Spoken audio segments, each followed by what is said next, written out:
Hey guys, welcome to the session. We are your hosts, Talana at Fitness Geeker and Vinny at IFBB Pro Vinny Q. And today we're going to be talking all things weight loss. I'm so excited about today's episode. So, Vinny, tell me, what have clients been asking you recently? Let's get the first phase right. Fat loss, right? Okay. Weight loss, that's easy. I could just tell you not to eat or drink, and I could get scale weight down. But Okay. fat loss is, you know, uh, it's interesting because this is obviously January. This is like the number one topic clients asking. And I mean, for me, I put up a post. People think, I'm gonna stop eating and I'm gonna jump on the treadmill and Mm-hmm. voila, fat loss, right? Right. And then a week or 2 weeks later, nothing or worse, they gain some weight, you know. Um, and I had put up a post saying, people think fat loss is, you know, do cardio when it's really a whole basket of things which is personalized for every individual, hormones, sleep, workout routine, nutrition obviously plays a big one. Mm-hmm. Stress levels, it goes on and on and on and down the rabbit hole we go. And we can hit any of those because they all matter. Like they all matter. Right. And this is in regards to fat loss. And the reason I brought that up is because weight loss is just scale weight. you know we can manipulate that day to day. Mm-hmm. And gender specific, women manipulate scale weight uh uh in the same day. Like I've had clients who can put on 7 pounds from a morning weigh-in to the Mm-hmm. evening, Right. and that's a lot of factors. So we're talking specifically about adipose tissue, body fat, chunky stuff, off the body. Right. So how do we get from A to Z pertaining to fat loss? Oh God, we're doing all Or at eight. least the first few steps. I need at least A to B. I think the first is you have to look at, right? I believe in there's a pyramid, and this is just for function of the body, right? And there's just things that are at the top of the pyramid that kind of control and cascade everything underneath, right? Okay. And we tend to chase the bottom of the pyramid Mhm. when the top isn't functioning correctly or optimally. It doesn't matter how great the bottom is, right? So if Right. you attack it in a pyramid style, the top is, which people probably would be surprised. I put a post up about it. I'll put up a post later about it. Um, Sleep and then hormones, Right. right? So perfect diet, perfect training routine, perfect supplement protocol. Sleep is off. It's out. It's out. Okay. You know, hormones are out of whack. We're talking about like now we're grinding against something that doesn't want to give. Can it be forced? It can be forced. Hmm. I've done it myself, but when I talk about forced, you're working your butt off, pulling every lever to get maybe a pound off in 14 days. No way. Yeah, yeah, that's how What are strong. some things that we can do to combat that? Numero uno, sleep hygiene, right? Okay. Like, Hmm. um, and for my clients, the research shows that there, we all have been taught the whole 8 to 10 hour thing, um, but more importantly is how consistent our sleep window is day to day, week to week. Right. So, let's say, life, uh, job, all of it, 8 hours is out of the question, right? Hmm. Um, More importantly is how consistent I try to go to bed the same time and how Hmm. consistent I try to wake up the same time is showing more adaptability for the body, in regards to functioning properly versus it wasn't 8 hours. So, Right. But now, when it comes to hormones, I know that that factors in, but what are some things that I guess we can do far as, or do we need to take something, or there, like, what will fix that to what help will us, fix to sleep lose or the fat? hormone? What will fix sleep or hormones? No, the hormones. Well, the reason I'm going with sleep first is because if the sleep is off, the hormones are off. No, So, I know. So then but but once we're but on there's sleep no at a certain time. right. Well, the issue is that there's no fixing the off hormones if the sleep is off. Gotcha.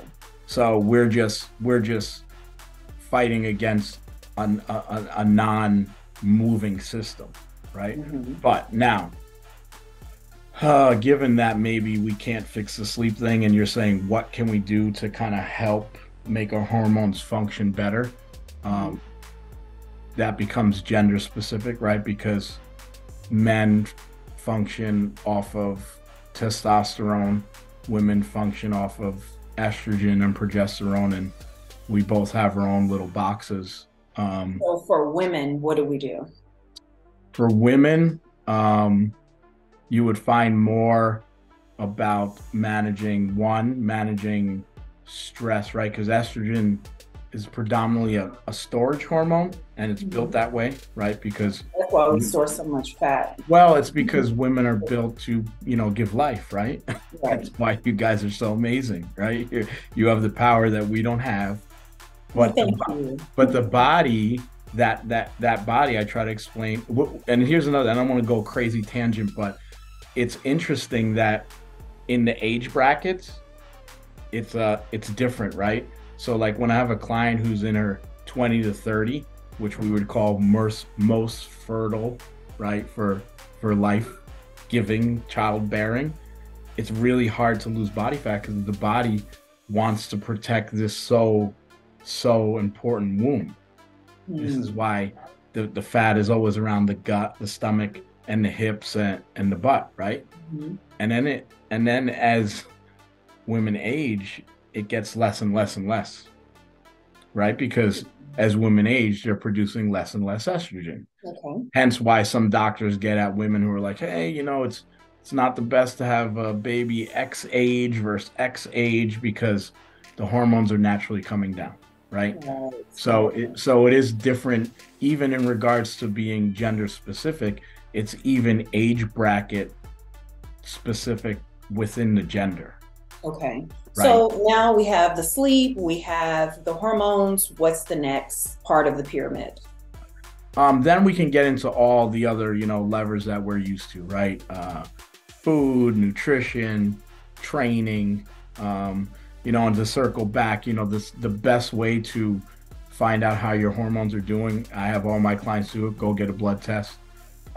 Go get an endocrinology blood test for your hormones, and you can see right there. And I'm not a doctor, so a doctor can definitely tell you if you're in range, not in range, and what they think, what they think can help with that. But we know in our fitness world, we know for a fact that hormones are fixed with proper sleep, sunlight, surprisingly, which is really hard for us right now, right up in this dark northeast.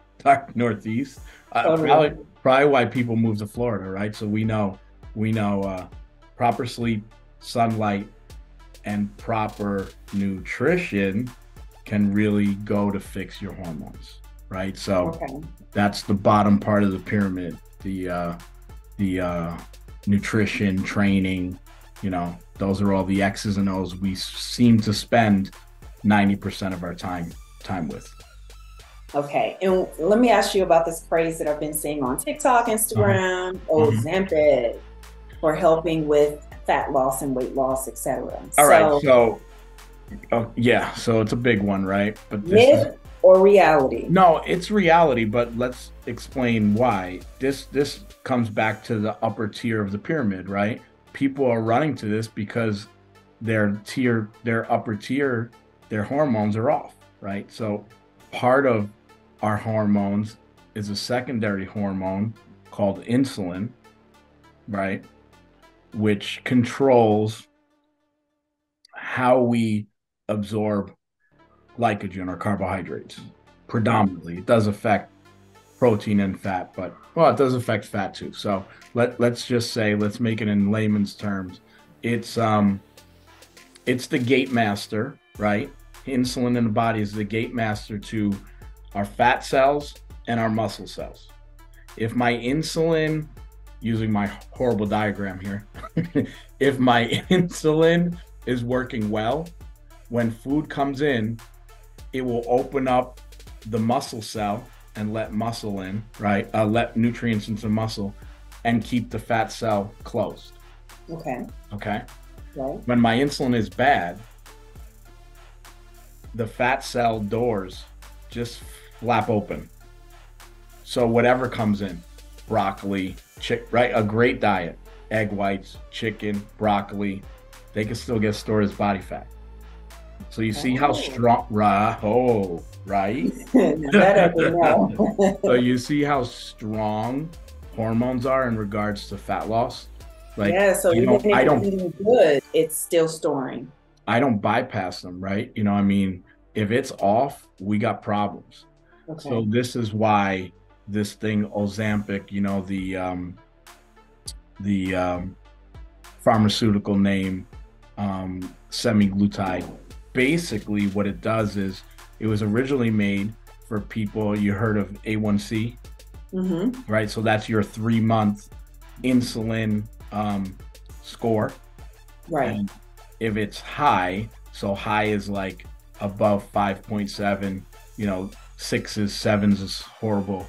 If it's high, then your body is letting those fat cell gates just stay open. And regardless of how great you eat or don't eat, or even undereat, the bigger one is most people actually eat under calorie, but still those under calories still end up going to body fat.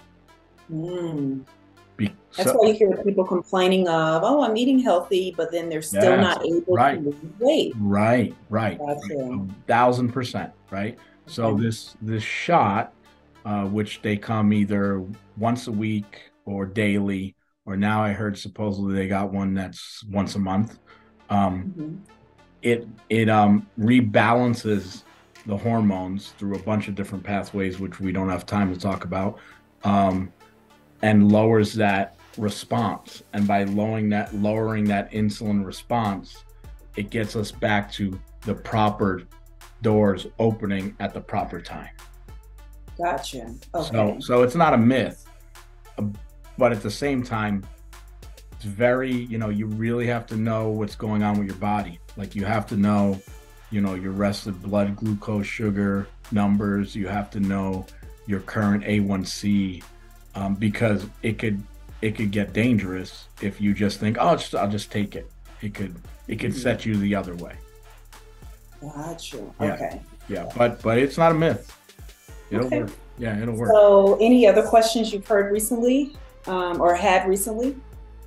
Yeah, I mean, there's a bunch. It's really been around, eating and training, in regards to fat loss. Mostly for me, what I've been dealing with, it kind of circling back to what I just mentioned, is I'm running into, most people don't realize that they're actually under eating to lose fat. And it's a very difficult concept to get not only my clients, but other people to understand. Right. They think I'm talking about, this is 9 out of 10 people. Yeah, they think if they eat less, then that's what's helping with the weight loss, but really that's causing you to store fat, correct? Correct. Look at you. Oh, you got all that information now, right? And I've learned from the best. So a lot has been trying to explain to people that they're not even close enough to their functional caloric intake to even allow their body to think about giving up fat. Right?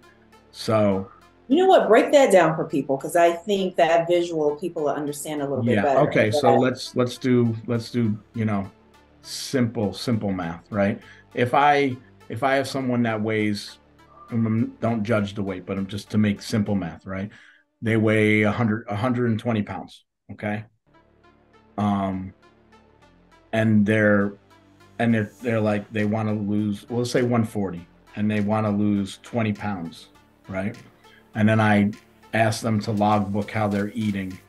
And it's only about 6 to maybe, let's call it 6 to 800 calories a day. Let's call it 800 calories a day, right? Mm-hmm. In our simple 1 + 1 = 2 equation, they should be losing crazy amount of fat almost daily, right? Mm-hmm. If you look at how it should work, but it doesn't work like that. The issue is someone at 140, we don't even know what they do, right? I don't know what they do for work. I don't know how many times they work out, which changes the equation. But let's just say for them to function, to wake up and function every day at that weight, they should be eating 1,400 calories a day. Mm-hmm. Okay, that's just functioning calories. They're already below that, so they're signaling their body that they're in a starvation state.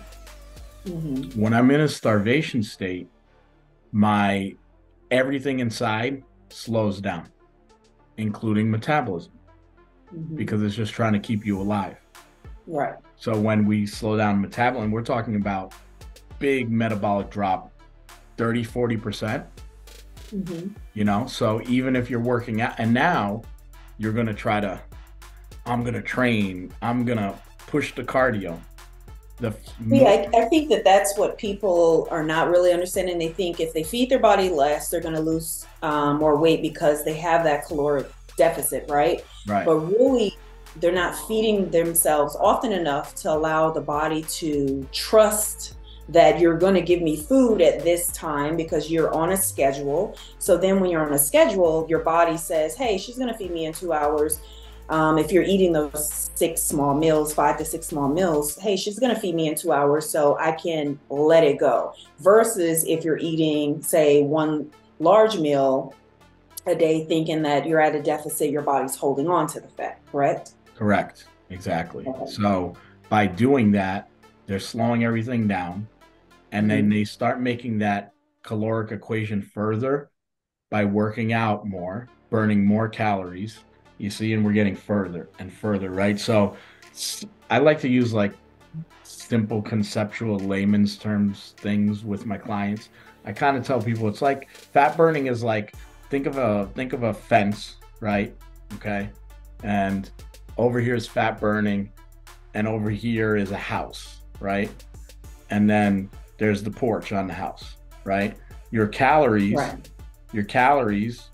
and the house and the porch need to be as close to the fence without being over the fence to burn fat. Mm-hmm. The further the house mm-hmm. and the porch is from that fence, the harder it is going to be to burn fat, which makes no sense. But that's why. Mm-hmm. So basically, to lose weight, we don't need a yard. Right. You need it. Right. You just want to get rid of your yard. You want a small driveway, right? Yeah, exactly. And the reason is because our body it's the most quickest changing, adapting machine ever created, right? Mm-hmm. Because the minute that you alter your calories or put in more work, it's already readjusting your internal functions to do that thing, which is to function, right? I always tell my clients, especially with fat loss, your body doesn't care what you look like. It just cares that your heart is beating and you're breathing. Okay. That's it, right? So it's going to do everything in its power to make those functions as easy as possible. Right. The fastest way to do that is just start slowing stuff down in the body. Mm-hmm. Right. So that's why we almost have to tiptoe or dance around the fat loss thing. So we're kind of not allowing our body to think there's only any stress involved And in it's that. also getting the body to become more autopilot. Like your body already does that with breathing and, your heart beating, etc. But it also needs to do that with your metabolism, right? Right, Where it's so trained and in such great shape that it's autopilot. It doesn't have to think about losing weight, it's going to right, burn the bad fat right, on its correct, own. correct. So And then that's why you're always readjusting your plan when it comes to fat loss, because once I drop 5 pounds, it's a whole nother equation, gotcha. right? Yep, you're right. It can't stay where it was when I dropped 5 pounds. You're a new weight, which is a new calorie number, which is a new output. And see, that's something a lot of us never do. We never change what the equation is. Well, that's because I found that a lot of people jump into some kind of trend, fad, diet that they heard, and everything always comes back to some kind of science research that's been found, right? Like, so a lot of diets that get thrown out there are start at like 1,200 calories because that's the calorie amount that they give to obese people who get hospitalized. Wait. We're not jumping into that. We're saving that for next episode. So don't go too far into that. Listen, we're cutting it right here. Guys, I hope you really enjoyed this episode. I just wanted to let you know, listen, stay active and stay motivated. And you can reach Vinny Q at IFBB Pro, Vinny Q, the letter Q only. And you can reach me at Fitness Geeker on Instagram. I'll talk to you guys later. And Vinny, let them know what to do next. Just check out the pages, like and comment in the area below, and follow us for more podcasts. There you go, and we're signing off.